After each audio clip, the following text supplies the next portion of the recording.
Hello everyone, welcome back to my channel. Today recipe వచ్చేసి పుచ్చకాయ juice అండి.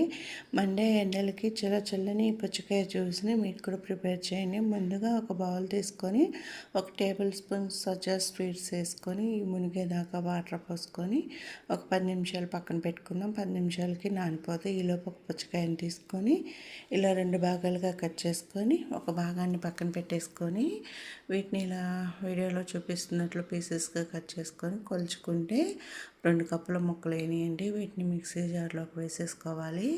ఇలా మిక్సీ జార్లోకి 2 కప్పులు వేసుకున్నాక ఇందులో షుగర్ని యాడ్ చేసుకుందాం. నేనైతే ఎక్కువ షుగర్ ఏమి వేయట్లేదు, కాయ తీయగానే ఉంది. నేనైతే 2 టేబుల్ స్పూన్ల షుగర్ యాడ్ చేస్తాను. ఇందులో షుగర్ యాడ్ చేసిన తర్వాత ఈ మిశ్రమాన్ని అంతా కూడా ఒక వెడల్పాటి బౌల్లోకి వేసుకుందాము. వేసుకున్నాక ఈ జ్యూస్ని పక్కన పెట్టేసుకొని ఇప్పుడు ఫ్రిడ్జ్లో పాల ప్యాకెట్ ఉంది. ఇదైతే పచ్చి పాలేనండి. ప్యాకెట్ పాలు అయితే ఇలానే వేసుకోవచ్చు. 1.5 కప్పుల పాలు వేసాను 2 కప్పులకి. ఇప్పుడు మరలా ఒక 1/2 కప్పు చిన్న చిన్న పీసెస్గా కట్ చేసుకున్న పుచ్చకాయ ముక్కల్ని వేసుకొని ఇప్పుడు సర్వింగ్ గ్లాసెస్ తీసుకొని 2 గ్లాసుల్లో కూడా ముందుగా నానబెట్టుకున్న సబ్జా సీడ్స్ని 2 టేబుల్ స్పూన్స్ వేసుకొని ఇప్పుడు ఇందులోకి మనము జ్యూస్ని యాడ్ చేసుకుందాము.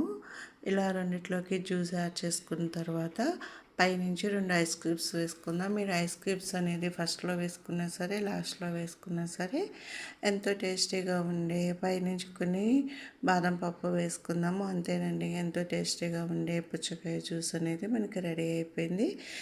ఇంకెందుకు ఆలస్యం, వీడియో కనుక నచ్చినట్లయితే లైక్ చేసి షేర్ చేసి సబ్స్క్రైబ్ చేయండి. నేనైతే లాస్ట్లో వేసాను ఐస్ క్యూబ్స్. ఇప్పుడు మొత్తం అంతా కూడా ఒకసారి కలిపేసుకొని తాగేస్తే కడుపులో చల్లగా ఉంటుంది. దీన్ని ఒకసారి తాగితే లైఫ్లో వదిలిపెట్టరు, అంత బాగుంటుంది. వీడియో నచ్చితే